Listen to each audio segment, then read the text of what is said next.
Hello friends, super magic રસોઈમાં મિત્રો હું આપનું સ્વાગત કરું છું।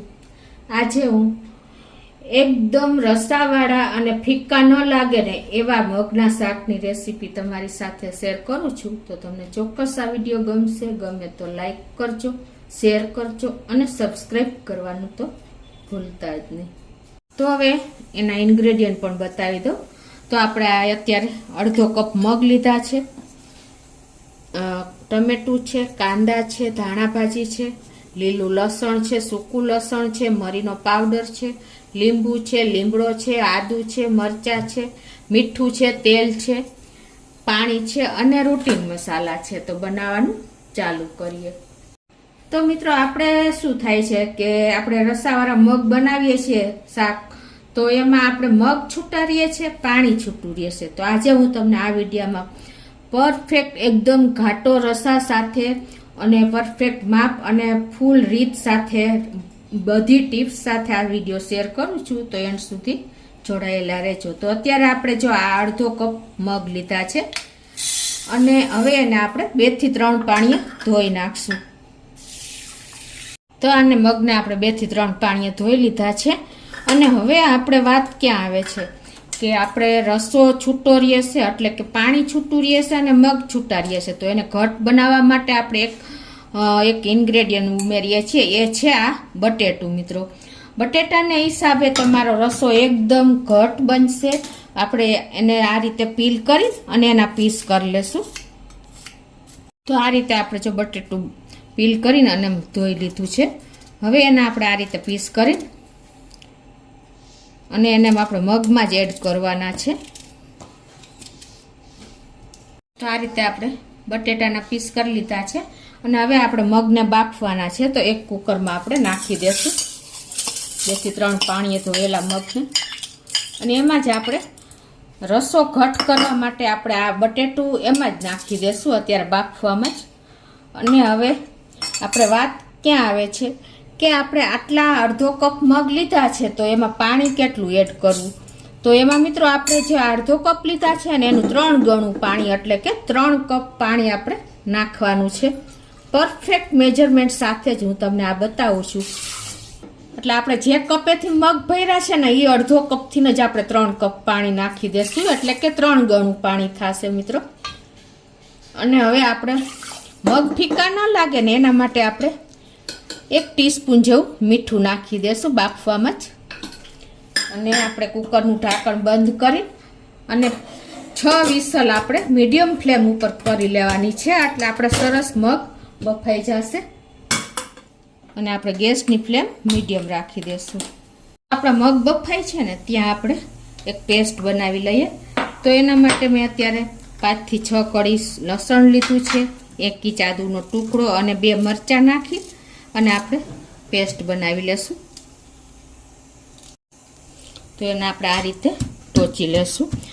મિત્રો, હંમેશા શાકમાં તમે તાજી કોઈ પણ લસણ, મરચાં ને આદુની પેસ્ટ નાખશો ને બહુ ટેસ્ટી લાગશે। તો આ રીતે આપણે પેસ્ટ પણ તૈયાર કરી લીધી છે અને આ બાજુ આપણે કુકરને પણ જો 6 વિસલ કરી છે મીડિયમ ફ્લેમ ઉપર અને પ્રેશર પણ રિલીઝ થઈ ગયું છે। તો કુકર આપણે ખોલીને જોઈ લઈએ।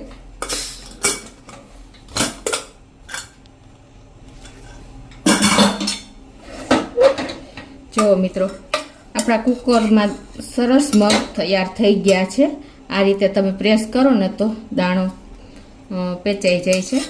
તો જો તમારા મગ સરખા ન બફાય ને તો તમારા હજી 1 થી 2 વિસલ કરી લેવાની। તો હવે આપણે વઘાર કરી લેશું। તો હવે આપણે ગેસ ઓન કરી અને એક પેનમાં 6 ટેબલ સ્પૂન જેવું તેલ મૂકશું। મિત્રો, વઘાર આપણો ટેસ્ટી હશે ને એકદમ થશે ને તો જ આપણા રસાવાળા મગ પણ ટેસ્ટી બનશે। તો આપણું તેલ પણ ગરમ થઈ ગયું છે। અડધી ટીસ્પૂન જેવી રાઈ નાખી દેશું, 1/4 ટીસ્પૂન જેવું આપણે આખું જીરું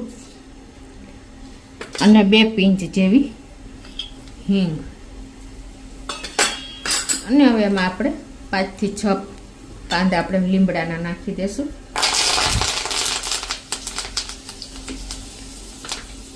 અને આપણે જે આદુ લસણ અને મરચાંની પેસ્ટ કરી છે ને એ આપણે આ રીતે તેલમાં જ નાખી દેશું।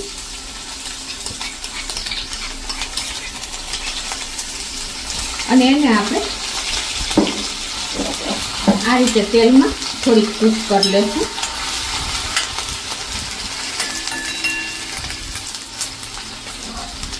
અને હવે આપણે આજે એક મીડિયમ સાઈઝનો કાંદો મેં એકદમ ઝીણો સમાર્યો છે, એ પણ આ સ્ટેજ જ નાખી દેશું. એટલે સરસ આપણે કાંદા, આદુ મરચાં, લસણની સાથે પણ ટ્રાન્સપરન્ટ થઈ જાય.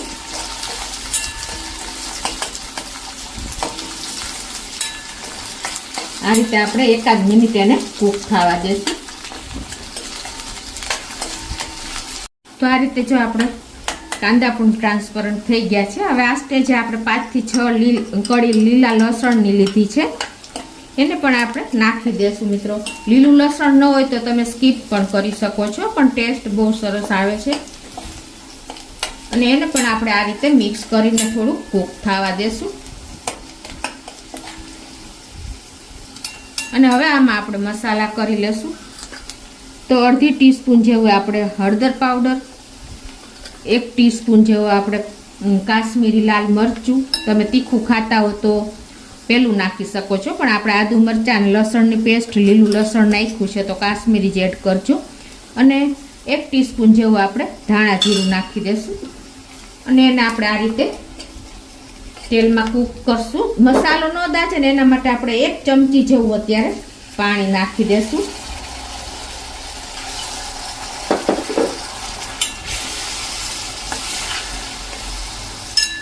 અને હવે લાસ્ટમાં આપણે આ એક મીડિયમ સાઈઝનું મેં ટમેટું સમાર્યું છે, એને પણ એડ કરી દઈશું.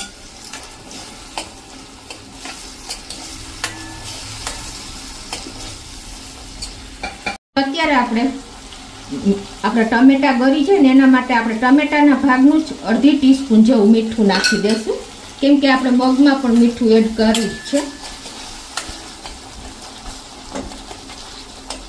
અને મિત્રો લાસ્ટમાં આવે આપણે આ ટમેટા ગળવા દેશું. અને આપણા મગને વાયુ ન કરે એના માટે આપણે અત્યારે 1 ટીસ્પૂન જેવો મરી પાવડર લઈએ છીએ, એ પણ નાખી દઉં છું.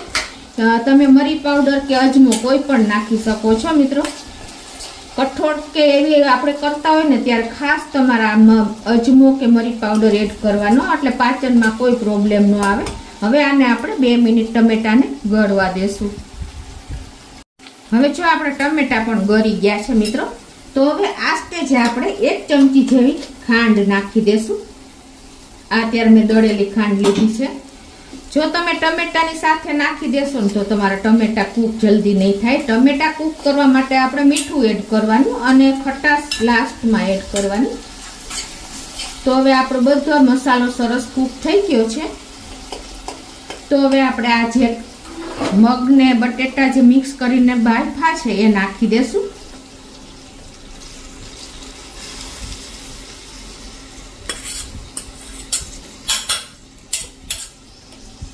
અને એને આપણે આ રીતે મિક્સ કરી લેશું.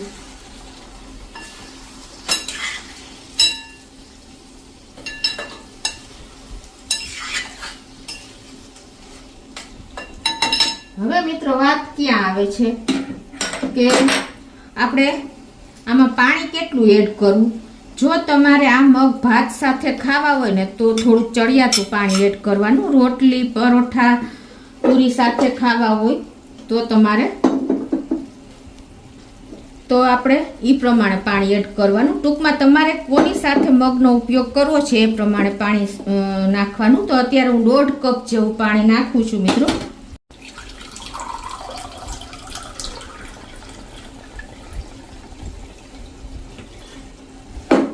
મગને જો મિક્સ કરી લીધા છે આ રીતે મસાલા સાથે 1 મિનિટ કૂક પણ કરી લીધા છે, પછી જ આપણે પાણી નાખીએ છીએ મિત્રો. તો હવે આ 1 કપ અને એક બીજો અડધો કપ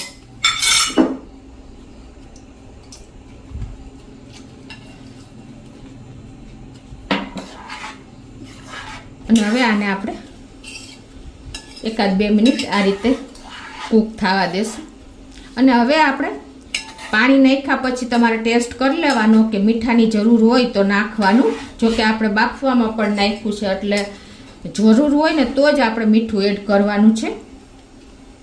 અને મિત્રો જો આપણે આ જે બટેટા નાખ્યા છે ને એ હજી આખા જ હોય છે, એટલે એને આપણે આ રીતે પ્રેસ કરી અને ભાંગી નાખશું, કેમ કે એટલે આપણને કોઈને ખ્યાલ પણ ન આવે કે આ એકદમ થીક રસો શેનો બન્યો છે. આ રીતે તમે સેજ અડો છો ને ત્યાં જ જો પ્રેસ થઈ જાય છે. બટેટાને આ રીતે આપણે પ્રેસ કરી લેશું. જો આપણે 5 મિનિટ થઈ ગઈ છે મગ ઉકળાઈને, અને જો આપણો રસો પણ એકદમ થીક થઈ ગયો છે, પ્લસ આપણું તેલ પણ છૂટી ગયું છે મિત્રો. જો આ તમારે અત્યારે રોટલી સાથે ખાવા હોય ને તો પરફેક્ટ છે, અને થોડો ટાઈમ પછી તમારે ભાત સાથે ખાવા હોય તો થોડોક આથી ચડિયાતો રસો રાખવાનો મિત્રો. કેની સાથે ખાવા છે, કયા ટાઈમે ખાવા છે, એ બધું તમારે સેટ કરીને એનો રસો રાખવાનો છે. અને જો અત્યારે તમને બિલકુલ રસો અને પાણી, મગ અને પાણી અલગ નહીં લાગે. જુઓ મિત્રો, છે ને એકદમ ઘટ આપણો. જુઓ, તો હવે લાસ્ટમાં આપણે 1 ટેબલ સ્પૂન જેવો લીંબુનો રસ નાખી દેશું મિત્રો. લીંબુનો રસ છે ને લાસ્ટમાં એડ કરવાનો, નહીંતર તમારા મગ કડવા લાગશે. જેમ ઉકળશે ને એમ લીંબુ કડવું થતું જાય છે.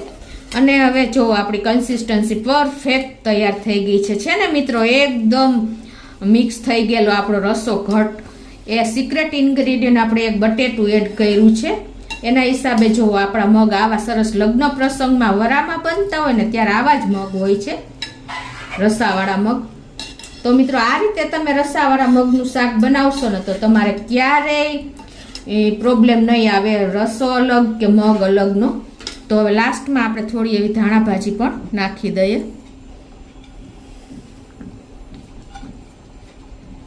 તો મિત્રો આપણા એકદમ ટેસ્ટી ચટાકેદાર રસાવાળા મગ રેડી છે મિત્રો. તો હવે એને આપણે સર્વ પણ કરી દઈએ. તો મિત્રો જો આપણે 5 મિનિટમાં કેટલા મીડિયમ ફ્લેમ ઉપર જ મગ સરસ કૂક થઈ ગયા છે. તો હવે આપણે ગેસ બંધ કરી દઈશું અને સર્વ કરી દઈશું.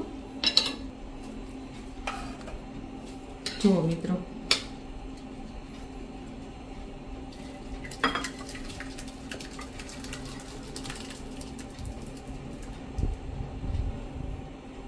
તો મિત્રો આપણા રસાવાળા મગનું શાક રેડી છે. જો એની કન્સિસ્ટન્સી તમને હજી એક વાર બતાવી દઉં.